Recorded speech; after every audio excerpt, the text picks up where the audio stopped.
Terceiro, bem-vindo à nossa última parte da nossa aulinha sobre Revolutions Russas, ok? Então, pessoal, era Stalin. Stalin assume o poder, vai ficar de 1924 até 1953, que é quando ele morre. E o que acontece? Ele vai governar a Rússia com punho de ferro. Ele vai ser extremamente repressivo, vai ser conhecido por sumir com gente, vai ser conhecido por apagar gente de foto, vai falar assim, lembra do Clebinho que estava aqui? Ah, aquele que discordou de mim? É esse mesmo. Não lembro, não. Então, o Stalin vai ser esse cara. Infelizmente, ele era essa pessoa.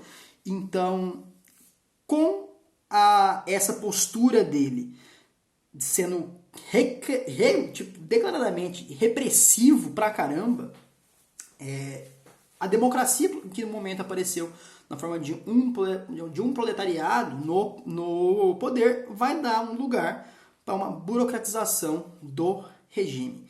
Então ele vai expurgar muita gente. O que é expurgar? Sumir, executar, desaparecer. Como eu já disse, o mesmo Bukharin, o Zinoviev e o Kamenev, que ele vai brincar com eles, assim, eu apoio um, eu apoio o outro, eu nego um, eu gosto de um, eu detesto outro, ele vai matar os três. Na falta de um, ele vai matar os três. Então, na luta pelo poder, para ele se manter no poder com força, com a mão de ferro, assim, segurando mesmo, igual o boneco do Snake tá aqui, com a mãozinha de ferro, ele vai valer qualquer coisa. Ele não vai ter escrúpulos nesse tipo de luta. Então, para manter o poder, na troca, né, por esse poder, começa a se perder as características originais da revolução.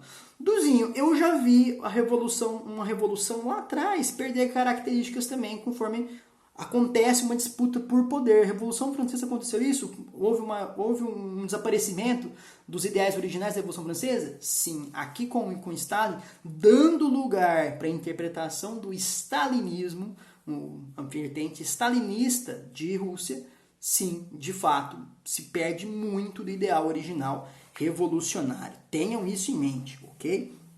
Então, vai entrar em vigor aquele primeiro plano quinquenal, que tinha como objetivo coletivizar de fato, né, as terras. Nesse caso, a missão dos kolkhozes, que significa cooperativas agrícolas, e dos sovkhozes, que significa fazendas estatais, e a industrialização.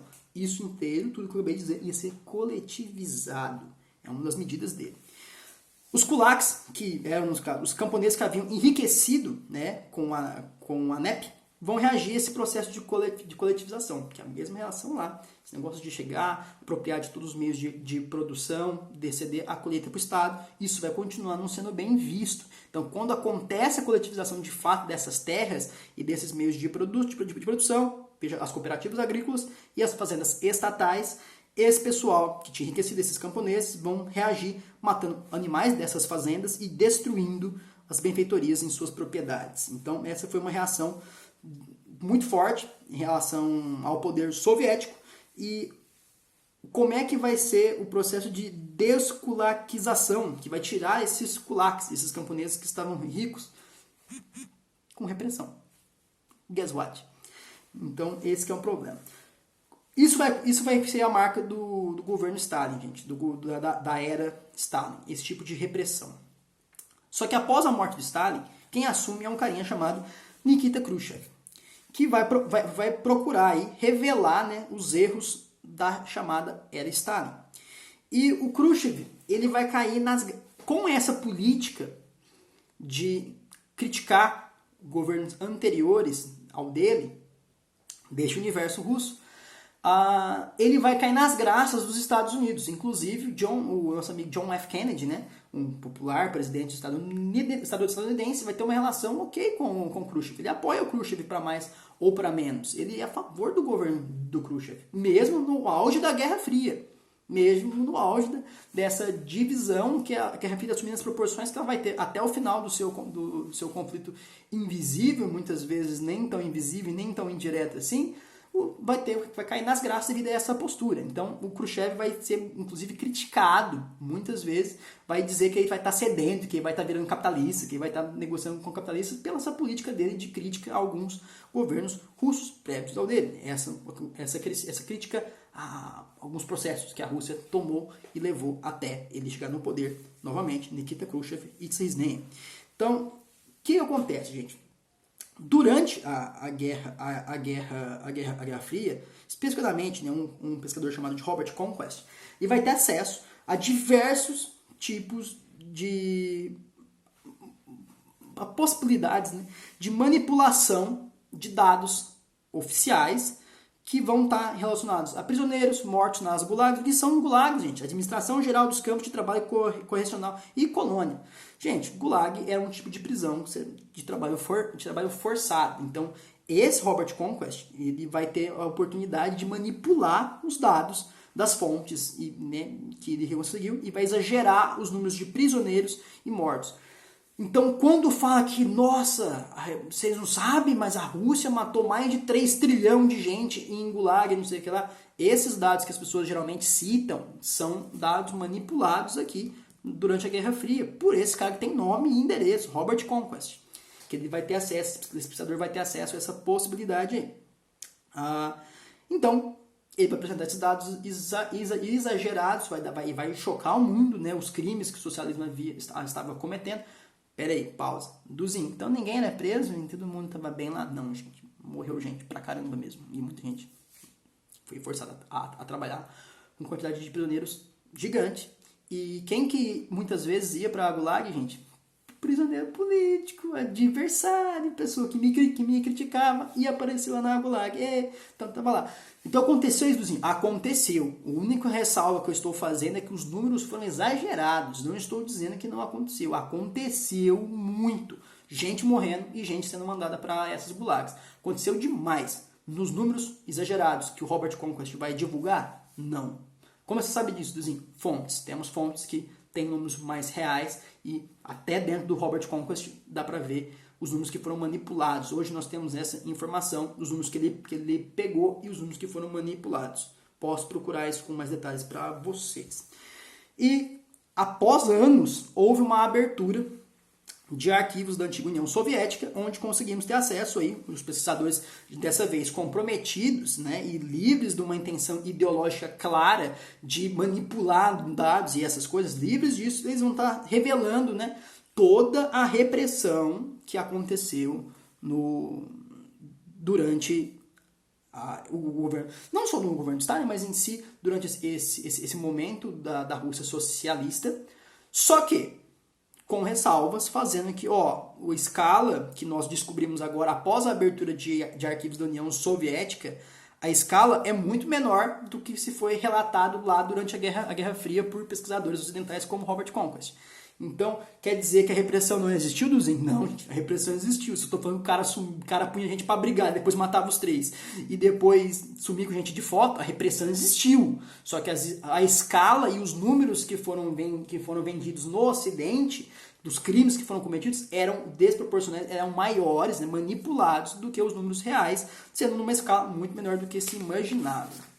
E agora vou falar brevemente aqui de conquistas que podemos atribuir aí ao funcionamento da era da Stalin, de coisa que realmente funcionou. Então, a era Stalin vai ser marcada por um principal destaque, inclusive aí, trazendo por um pesquisador imparcial, Norman Lowy, que vai dizer que, principalmente, o progresso em material social e educacional é marcante na era do Stalin. Então, tem uma fotinha aqui do Stalin, que vem da galera popular e tal. Quer dizer que o Stalin era uma boa pessoa, gente? Não quer dizer, mas temos que ser sinceros, né? Temos que trazer aqui à tona as informações, e foi um destaque, foi como que a educação mudou. Por que a educação mudou? Que fica tão claro. O número, né? A taxa de alfabetizados, que ficou muito clara, e tinha como objetivo, né? O governo anuncia que até o verão russo, lá de 1930, as crianças de 8 a 11 anos deveriam estar matriculadas nas escolas, ou seja, ele levava as crianças para as escolas mesmo, teve esse processo de aumentar os alunos de 14 milhões para cerca de 20 milhões, então o cara deu acesso a 6 milhões de alunos aí à educação, principalmente em questão das áreas rurais.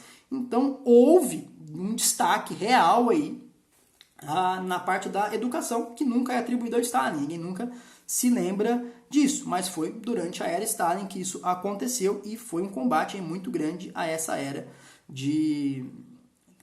de alfabetização que foi muito forte. Então, isso é um dado muito interessante. 94% nas cidades, 86% nas áreas rurais estavam alfabetizados. Então, entre pessoas de 9 a 49 anos. Lá, esse é um dado de 1939, e em 1959 esse percentual vai subir para 99 e para 98.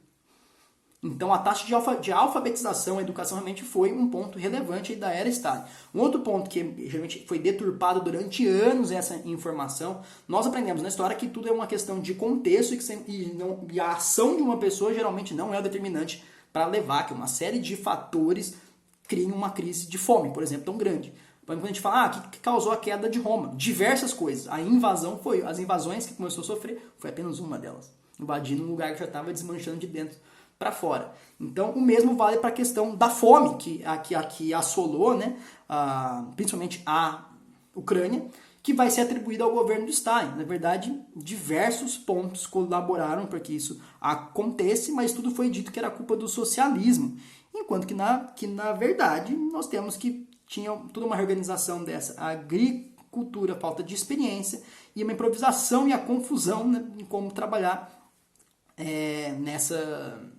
nesses novos campos, né, de ter como ter acesso a esse alimento, foi um problema para que essa agricultura funcionasse e desse frutos, né, de fato, literalmente para ter a resolução do problema da fome. E um outro ponto que eu acho bem interessante, que é que o radicalismo esquerdista de alguns funcionários foi um problema para que funcionasse, para que resolvesse a questão da fome aí. E é inegável, contudo, que houve fome e repressão na Ucrânia. Então, não é negar que existiu aquela grande crise da fome que matou muita gente, que muita gente sofreu com isso, mas que isso não é atribuído apenas ao socialismo de Estado. E tem uma série de fatores, inclusive dentro da própria Ucrânia, que contribuíram para que essa fome aparecesse e fosse tão severa como foi. Gente, acabou! É isso. Revolução Russa, uma das matérias mais importantes. Eu julgo que essa aqui é uma das aulas mais importantes que nós temos, porque nós não sabemos nada disso aqui, gente. Isso aqui, a gente chega no ensino superior sem saber de nada disso. Ou achando que nem se pode falar nisso, que tudo isso que estiver falando vai ser mentira, tudo mais. Então, é importante que a gente fale sobre isso para a gente ter conhecimento sobre esse período aí revolucionário na história do mundo e tão importante, que vai ditar tudo o que aconteceu, por exemplo, toda essa relação dos Estados Unidos e Rússia na Guerra Fria começa ali em 1917 com a Revolução Russa. Então, pessoal, espero que tenham gostado. Até a nossa próxima aulinha e tchau!